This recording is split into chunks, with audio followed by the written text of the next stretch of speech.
Hello, and welcome back to the Very Real Estate Effect podcast, a show dedicated to real estate investing right here in Quebec. But today we are with Dave Seymour down in the Boston area. Hi, Dave. Welcome to the show. Good morning, good afternoon, good evening. I don't even know what time of the day it is. XL, thanks for having me, man. Pleasure. It is the afternoon, so afternoon is appropriate at this Okay. point, and we have lots to cover. I'm really glad you could join us today. And so I'll do a quick intro, and then we'll jump into the questions because a lot of Sure. people here in Canada probably don't know you. You started as a firefighter and paramedic for about 16 years, I believe, and then Yeah. discovered the joys of real estate investing, went full on into it, and you've been extremely successful, including having multiple TV shows about it, and you've started a company in venture capital, which I hope we'll hear more about. Sure. So, but before we get into all that, very simply, how did you get started in real estate? How did it all begin? Yeah. Well, pull up a chair and get comfortable. Ah. Once upon a time, a long time ago. Yeah, look, I'll try and be a little concise. It's not usually in my DNA to do that. I do like to chin wag a little bit. But let's go back. Look, I'm an immigrant to the United States. I'm not U.S. born. I'm from London originally. Came here back in '86, following my first romantic interlude with an American girl. I figured I'd emigrate, get married, and join the United States Air Force. I actually met her in London. I was working at a bar and restaurant by the Greenwich Theatre in London, and she was on a teaching program from Indiana. So that's how I ended up in the States. And look, I followed a very typical journey up until the age of about 36 years old. So I'm come from a very blue collar background. My parents, my father was a heating and air conditioning guy. My mom worked in a bank. There was no entrepreneurial spirit. There was no creation of wealth discussed around the dining room table in the evenings. It just wasn't. It wasn't the exposure that I had growing up. So. Yeah. To come to the States was an eye opener for me. It's funny, I think the Canadian and also the English interpretation of America is still kind of like the wild west. I remember telling my father that you could spend more money in the States than you earned. And he was absolutely flabbergasted. Yeah. He said, "No, you can't do that, David. That's illegal." I said, "Not in America, Dad. These people are crazy." But the truth of the matter is that without any financial intelligence, which I had none back then, being in that environment where credit cards were quick and easy and you're always keeping up with the Joneses, I very quickly got myself into a situation that was not pleasant. I say this with respect, but at the same time to remind myself of where I've been. I was a financial illiterate. Mhm. I got into a position where my house was in a pre-foreclosure scenario, 2007. Oh, no. All I was doing was working. Fire department was about 44 hours a week. I then worked construction on my days off. I ran a small construction company that didn't make any money. Then I worked a part-time job in the evenings. I was up to about, I don't know, about 120 hours a week I worked. Imagine that. And you wonder why I've been divorced, twice. Yeah, exactly. No wonder it didn't work. Right? Now, it didn't work out. No wonder Yeah. I wasn't father of the year, husband of the year, son of the year. But you Which tried is to make it work. I did. Look, man, here's the thing when I look back at that, right? It's, I don't know about anybody who listens to your podcast, to this show, but I think the Canadian culture is very similar to the English culture. It's very, how do I describe it? It's very contrite, right? It's not risk. It's not risky. It's more risk averse than in the US, maybe. More risk averse. Thank you. Mhm. And, growing up in that environment, to be where I am today is kind of a massive leap of faith. And, I fell down. I was almost like a kid in a candy store. We'll use that analogy. You know what I mean? Like everything was shiny. And I then needed to take off my short pants and put on my long pants, face the music and be accountable for my own actions. Mhm. And I'm not a man of religion, Excel, but I'm a man of faith. You know what I mean? Like I believe in something bigger than better than me. And I'm screaming and shouting at my guy one day. and I was losing my house. My marriage was in the crapper, and a commercial came on the radio. I was sitting in my pickup truck. Teach me foreclosure, a free 1.5 hour seminar coming to your neck of the woods. And you know who they are. They're the rich dad crowd. They're the other touring educational companies that are educational. Out there. Yeah, right. Some are predatory. Some are fantastic. I very quickly learned the difference between the two. But what I did was I actually invested in myself, and I think it was Jim Rohn who was the predecessor to Tony Robbins. Jim Rohn was Tony Robbins' mentor, and Jim Rohn said, an investment in yourself will pay a higher dividend or a higher return than any other investment. And I began to believe that, and I began to assimilate into it, and that's where it all started. Somebody told me I could do real estate with no money down, and I thought they were crazy until I did a wholesale transaction here in the great state of Massachusetts. And I got a check in my hand. It was for $5,000 on a property that I didn't own, but it was of service. It was a bank-owned property. I transferred the equitable interest in that deal to another investor, and I made $5,000. And what happened that day was I had proof of concept. Yeah. Because once you do something, there is nobody out there, your parents, your peers, your past, your present, your future, that can tell you can't do it. Because I did it. And I actually called that check a shut up check. And I showed it to everybody who said I wasn't going to succeed. And I showed it the check and I said, shut up. See, yeah. See, it works. It works. And, that poured gasoline on a fire that was burning. You fast forward X amount of years later, I was blessed to be an educator myself, taught in Canada many, many times. And I was actually in Toronto, and I was asked to be the educational representative at a Tony Robbins event. There was 16,000 people there in Toronto. Pitbull was there, Tony Robbins, myself.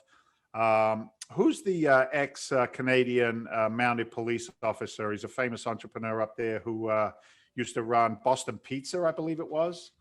That's a really good question. I have no clue. Yeah, he's like one of the sharks of Shark Tank in Canada. Okay, but yeah. He was on the stage. Few other names and faces, and I was backstage with Robbins, and he made a comment that I heard. He wasn't talking to me, but I heard a comment, and he said, "Massive passion coupled with massive action is what gets massive results." And I look back on my own career, and I was passionate because once I've made a decision to go all in, I'd outwork anyone. I'd analyze anyone. I just went to the extremes to put in the effort and change my surroundings. So that's where it started, with a $5,000 check. And today, I watched, about $1.5 million get wired into one of our accounts today for a deal we're doing from investors that I've never met. So, it's pretty amazing how things change. It is, and it's an impressive story of how you got there up until today, as you say, where you get a wire for 1.5 million, and there's so much in between that got you there. Because people can't be thinking, oh well, it's easy. He started with a wholesale deal for 5K, but in between there's 10 years of extreme hard work. And if it's okay with you, I'd love to take a couple of minutes to actually go and unpack those years, because what did you do after that first wholesale deal for 5K? Yeah, look, it was in 2008. That was when it started. And it's amazing when I reflect on it, because in 2008, if you told somebody you were a real estate investor, they just said, I'm sorry, you know. It was a cancer. It was the worst thing you could be doing, because of the state of, the American money markets and the greed that was involved in it, and the predatory lending, et cetera, et cetera. It created a massive vacuum worldwide. And every time there was a massive shift in thought, in, just migration of people, this stock market will not keep on going in one direction, I promise you. When all of these massive changes happen, they create massive opportunities.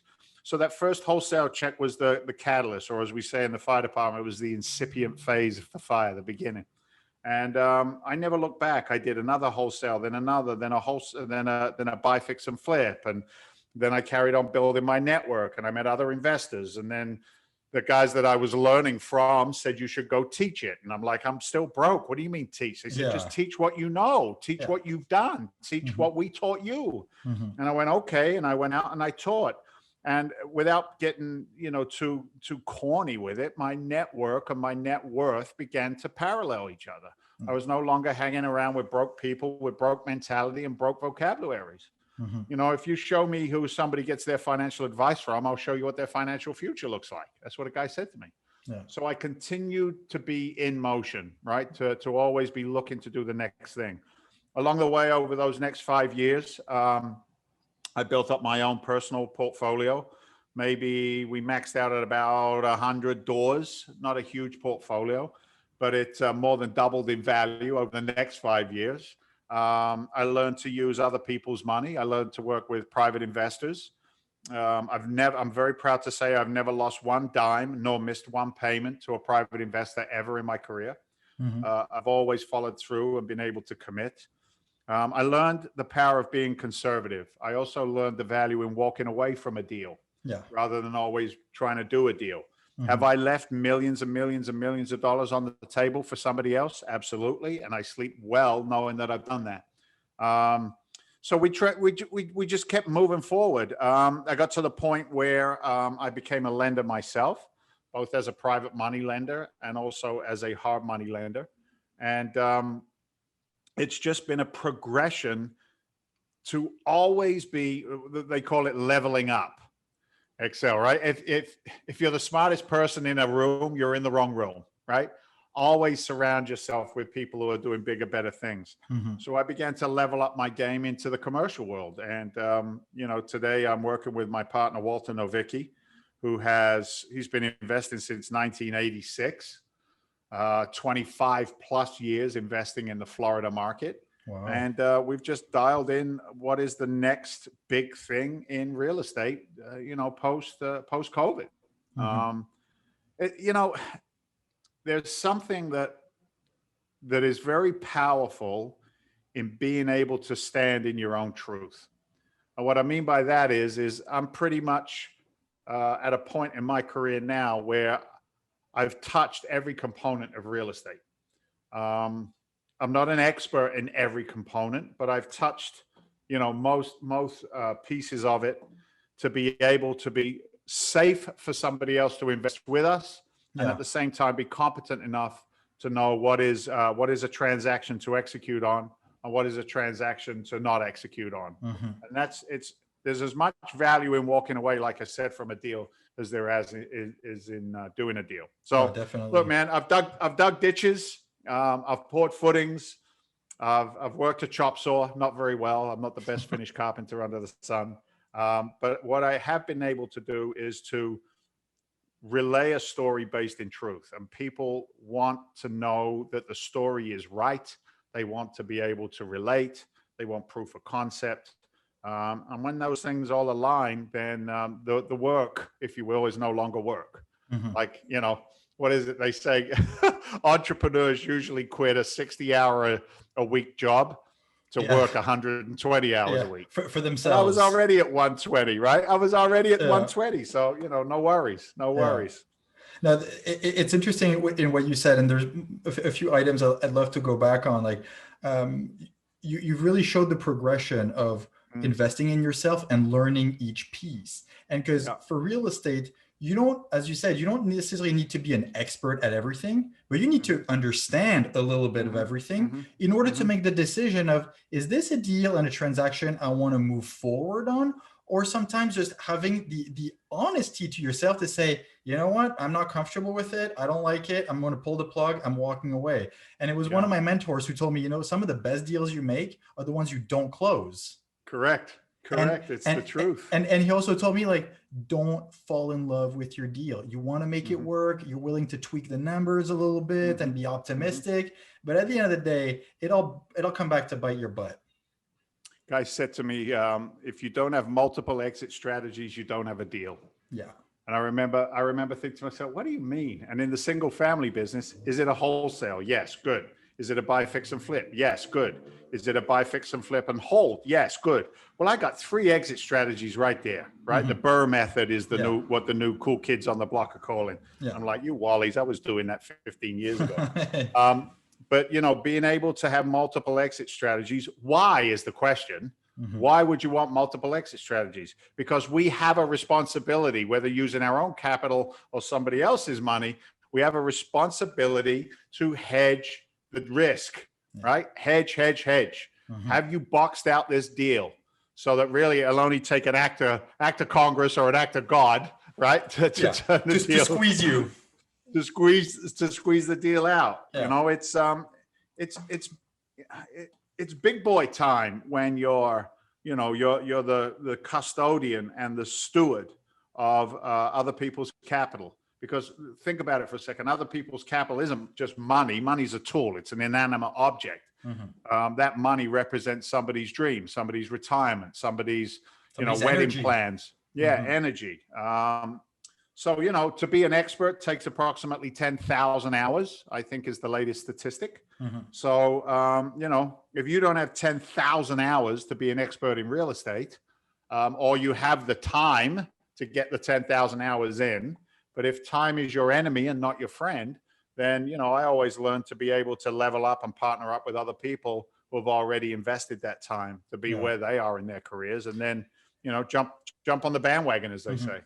And so as you're talking about partners and doing partnerships, I do have an important question, because I've had a lot of people reaching out with regards to that. And so when you do partnerships, what are some of the red flags to you? What is it that that makes you cringe and say, don't go there, even though it could smell good?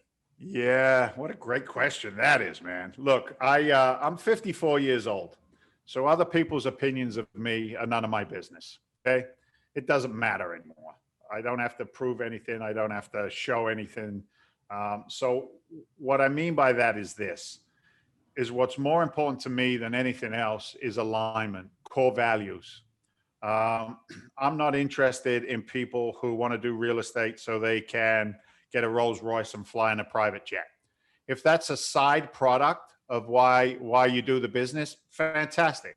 But how many people have you got to help along the way? So I want partners who understand what their core strengths are, and not want to do anything else other than that. I learned a long time ago that the best entrepreneurs and business owners know which lane they drive the very, very best in, and they stay in it. Okay. My team is comprised of analysts, of contractors, of capital raisers in the marketplace, institutional capital raisers, and they're all exceptional at what they do. All I have to do is step back and, you know, try and orchestrate, right, the business, the machine. So I like the conductor. I like being the pretty face of the business, right? Not as pretty as it used to be, but I'm hanging in there, not bad for an old guy. So, you know, your question is, what are the red flags? The red flags are A-type personalities who cannot play well in the sandbox. I've been down that road. I've had that experience firsthand, and it's gut-wrenching. It's gut-wrenching when one day somebody turns around in a partnership and says, you know, you're not valued anymore. I can do what you do better than you do. Rather than appreciating, you know, what's been created together, for example. So, you know, I carry those scars, if you will. So my radar is always up for that. You know, if you called me right now and said you wanted to invest $1 million with my company, you can't just do that. You have to go through an application with us. You have to go through an interview with us. I made it a very conscious decision that investors have access to the management team. I made a conscious decision that I have a phone number and it rings and somebody answers the phone, rather than going into the quagmire of press 1, press 2. I want to be relatable. So if I want to be relatable, then the law of reciprocity says I want to relate to the people that are around me. You all know who that person is. They're either in your family or they're in your business. Unfortunately, for some people, there's more than one of them, and you just don't like them, and that's okay. That's okay. One of my first captains in the fire department, his name was Larry Godbout. His nickname was God because his last name was Godbout. So I remember the first day in the little Mickey Mouse Academy that we had, Larry came in, grizzled veteran with, burn marks on his helmet and his coat and the big handlebar mustache. And he said, kids, in the fire department, there's going to be two kinds of people. There's going to be drains and there's going to be radiators. If you want to hang out with the drains, you're never going to do well. If you want to hang out with the radiators and the guys who put in the extra effort, there'll be medals for everybody, kid. And I'm like, I never forgot that pitch, because I've kind of like stayed the course with that in business today, right? Do we have reciprocal competencies? Do we have aligned goals and visions? And are you cool to hang out with? Because you want to have fun. I don't want you. I want to have a good time. I've been miserable. I don't want to be miserable. I want to be around people who are energized and ready to rock and roll. So I know that was kind of long-winded. I apologize, but that's my answer. And I'm sticking with it. Yeah, no, absolutely. And then it kind of made me think of something else, is that you've mentioned how you've built your team over time with people who analyze the deals, people who close, people, those who raise capital, contractors, and so on. And so actually, when you've built the team, what kind of traits are you looking for, and how do you select the people that you bring on board? Because it's got to fit, and it's not just about like being good at that one skill. Yeah, no, excellent question. And again, it goes down to core values, right? You strip it all away, take all the money away, all the trophies, the business, et cetera, et cetera, et cetera. To thine own self be true, right? Can you look in the mirror? And if I can look in the mirror, I want to know that my team can look in the mirror. And you sense that through interaction with them. You sense that through humility. You sense that through past practices. You sense that through skill sets. So, for me, I'll give you a perfect example. We just brought a new contractor into the fold, gentleman by the name of John Slayton. And John Slayton's from Chicago. He's as rough around the edges as they get. And the first time I met John was on a Zoom call because of COVID. And as I looked at John's office on the Zoom call, he had a picture of Muhammad Ali, who had just knocked out I think it was either Joe Louis or Frazier. I'm not sure which fight it was. But it was like, as soon as I saw that picture, I'm like, I like you, man. He's like, yeah. He said, let's get up and just knock it out together. Like, he's like, that's it. I'm not out to gouge people. I'm not out to hurt people. I'm out to, and he'd come through a referral system as well. He'd come from our institutional capital partners. And they said, you got to meet this guy, Slayton. He's the bomb, right? And John had built businesses and lost businesses and built businesses and continued to build. And everybody that you talked to said, he's a good guy. So that I want that connectivity with my team. Now, you take one of my other partners, Eric Wilson, millennial, 26 years old, came from Fidelity. Kids off the charts IQ, right? But he's never going to compete for the oxygen in the room when it comes to networking and conversation, right? Never going to compete. That's Eric. But you know what? If you ask me to do a not even a third or a quarter, like a 100th of what that guy does for our business, I would poke myself in the eye with a sharp pencil, because I'm not going to create spreadsheets. I'm not going to create marketing materials. I'm not going to create processes. I'm not going to look at all the SaaS that's out there in the marketplace to make our business run more efficiently. Not going to do it, right? Not going to do it. So that's how you build a team. You build a team that wants to be with you and vice versa. So again, kind of long-winded, but that's how I look at it. I want to feel good about our team. Karen Todd, for example. Karen is our conduit to larger investor capital, smaller hedge funds, high net worth family offices. Karen raised approximately, I believe it was around $1.5 billion in her own career. Whoa. Went through the crash cycle, built a business up, went through family challenges, was a single mom for a while, came back strong, doesn't take any crap from anyone, will push back when she believes that she's standing on a good point, or topic of discussion. And I'm like, that's what I want. I want powerful people around me. So anyway, I get a little excited, as you can No, tell. it's the passion that you talked about at the beginning, and Yeah. that's what Yeah. fuels it and keeps you going. Yeah, for sure. Yeah, for sure. You mentioned a little bit earlier the law of reciprocity, and I find that Yeah. very interesting because it's not often kind of talked about in real estate. And how do you find that does it apply here? So look, the law of reciprocity is part of our DNA. If I do something of value or give something of value, share something of value with somebody, our genetic code puts us in a position that the person who's on the receiving side will want to do something in return. So that can be broken in some people. As we said, they're just takers. So the law of reciprocity works in all of our relationships. If I am not able to bring somebody value, money, experience, connections, whatever it is, whatever that currency of value may be. I think the most expensive or the most valuable currency post-COVID now is relationships. But if I'm unable to bring value to the table, then I'm not going to go. I'm not going to sit there and take something. So that law of reciprocity obviously is a two-way street. So if you come and sit at my table, if you want to be a part of my inner circle, if you want to be a part of this group, then what can you bring that's valuable? And I don't say that from a cocky standpoint or I'm better than you standpoint. I say it from a standpoint of, and it sounds so freaking corny, but it's true, win-win scenarios. Yeah. So my investors, let's go from the law of reciprocity for the people that invest in our company and our deals. Why would they give us money? Well, there's got to be something reciprocal there. So they are leveraging our 60 plus years of experience.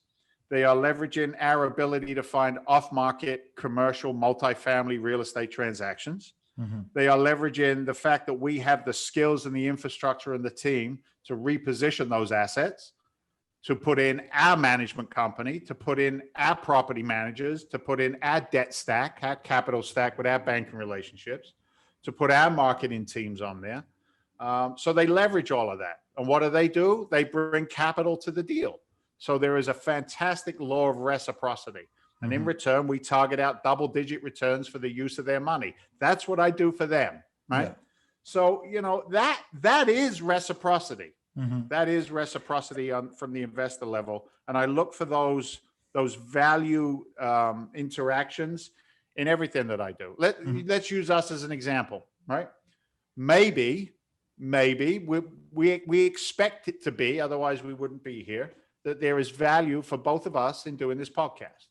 Absolutely. Right. I believe that I can bring some value through my experience, my ability to be a pretty good orator and tell the story and share right. That has value, we hope, for your listeners. So what do I get out of it? Well, maybe some of your listeners will say, you know what, that was kind of a cool podcast. Yeah. You got a good guy on there. What was his name again? They hit that website, Google, I think it's called, right? And they figure it out. And maybe there's a relationship that's built.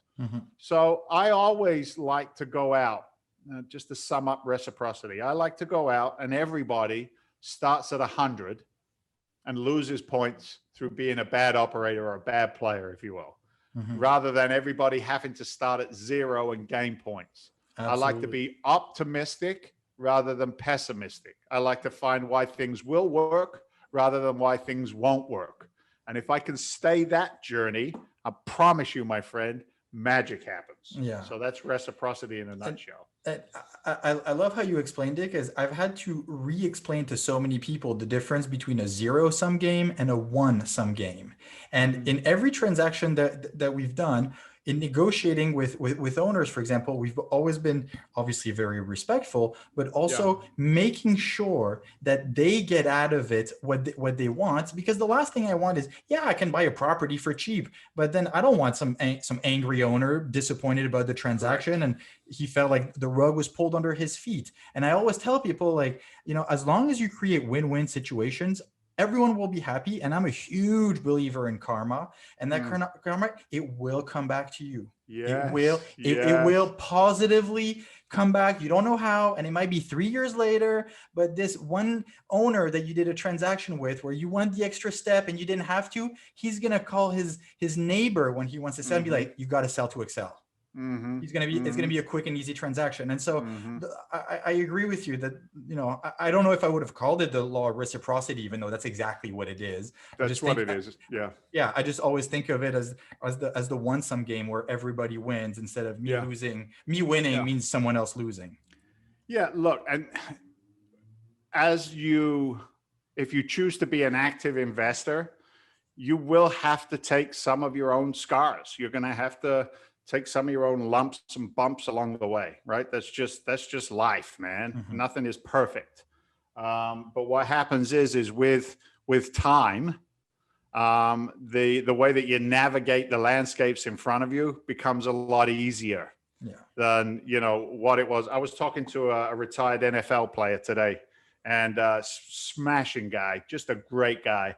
And his brother's still playing in the NFL.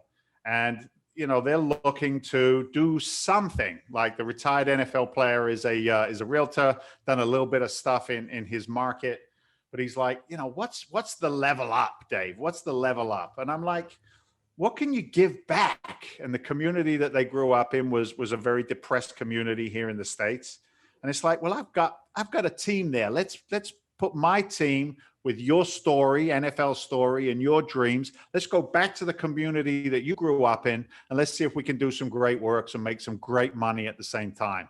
And you could just see the energy in this guy on the Zoom call getting bigger and bigger and bigger. And it's like, yeah, that's it. That's stepping into your own, your own experience. And it becomes easier. And the way that you tell and direct other folks to join the parade, if you will, gets better. You don't have to be at the front of the parade. Don't be at the back of the parade. I said to me one time, it's okay just being another bozo on the bus, buddy. You don't have to drive the bus all the time, Yeah. So I like being in the middle of it all, right in the middle of the action. Hey, as we talked about education, are there a few books you'd recommend people read? Yeah, the mechanics of real estate. It's funny how the engineerial mindset loves to read, they love a spreadsheet, and they like proof or a of method. concept. Method. Show me a method. Yeah. Step 1, step 2, step 3, do this. Yeah. That's all garbage. It really is. Step 1 is take care of your own inner self, first of all. So work on your mind, feed your spirit, feed your body, be present. And then you've got a foundation to work from. So I like some of the old fundamentals, Think and Grow Rich. I'm looking at books that I got here right now. I mean, Think and Grow Rich sits right there. The Secret by Rhonda Byrne. What you think about, you bring about, right? Where energy flows, action goes, something along those lines. I love those books. There's a really cool book I read called the Four Agreements by Don Miguel Ruiz. That's a fantastic book. Have you read that? So it's funny that you say that because my mother has done a lot of work. She actually knows Don Miguel Ruiz, and she co-authored the collection in French in the European market. Yeah, and then we could talk about that afterwards. That's so funny that you say that. Yeah, I love it. Because it's so true. It's just so true what he says. And it's so basic. It is. Because here's the thing. Look, man, I'm Homo sapien. I'm the highest of the high in the pinnacle of walking the planet. Yeah. I got to complicate stuff to make me feel good. No, stupid, you don't. Keep it simple. KISS. Keep it simple, sweetheart, or stupid, depending on where you come from. Yeah. And I think one of the biggest values of an entrepreneur is being able to take what appears complicated and simplifying it, and then acting upon it and stepping into it. Another really good book is Rules, RULES, of a Knight, KNIGHT. Tells the story of a knight in the south of England, 1400s, 1500s, somewhere around there. And it's basically the story of a letter that he wrote to his family the night before he went into battle, knowing full well he would probably never return. And what's very, very interesting is some of the core principles, man, of human development were in play hundreds and hundreds and hundreds of years ago. If you follow, you know, some of the religious teachings from the Bible to the Quran to Buddhism, you know, it's just regurgitating, and those that seek shall find. So those are great books. I like anything that says focus on the, you know, the white wolf and the black wolf, you know, which one wins, the one that you feed the most. I like those mentalities. Then on the application side, I'm working through right now. I don't read as much as I used to, but I love audiobooks. Schwartzman, his book on Blackstone, how Blackstone was created, how it failed miserably many, many times over, and then how the culture of Blackstone, he believes, is really what you know, propelled it forward to be the monster that it is today. You know, we don't kill what we eat. We farm relationships in business today, you know? So anyway, well, just a couple of things. I love all, and anything by Jack Canfield, my friend Jack Canfield, Chicken Soup for the Soul. Anything there I like. Super. And so lastly, where can people find out more about you? Yeah. freedomventure.com. It's right there. When you get the YouTube video, it's right there behind me. freedomventure.com. Like I said, I'm old school. 781-922-4418. You can Google me, Dave Seymour, Seymour. We do work with Canadian investors. We're actually putting our deals together now in limited partnerships so that you guys don't get the double taxation. Yay! Thank you. Yay! You're very welcome. You're very welcome. So we do LP syndicated deals as well for our accredited investors, because I know that the returns profile in the States is a lot more robust than it is on the Canadian side. You know, it's harder to find a place to put capital with a lower risk profile and a higher expectation for return. So yeah, you can find me or not. It's okay. It'd be nice to make some new friends. Plus the other thing is this, my wife is French Canadian. So there you go. Okay, you just earned our respect right there. Yeah, her family's from Woonsocket, Rhode Island. Oh, okay. Boisvert or Boisvert, depending on how you want to pronounce it. So that's funny. I have a lot of love for French Canadian women. Well, actually, just one, my wife. And my mother-in-law. She's kind of cool too. Hey Dave, this was super fun. I'm really glad we connected, and thank you for taking the time this afternoon to have this fun conversation. Awesome, Excel. Thank you, my friend. It's been a pleasure, and for everyone listening, thank you for listening to the show. As usual, if you like the content, please leave us a comment, subscribe, share it with a friend who you think could benefit from it. It always helps us get good guests like Dave today.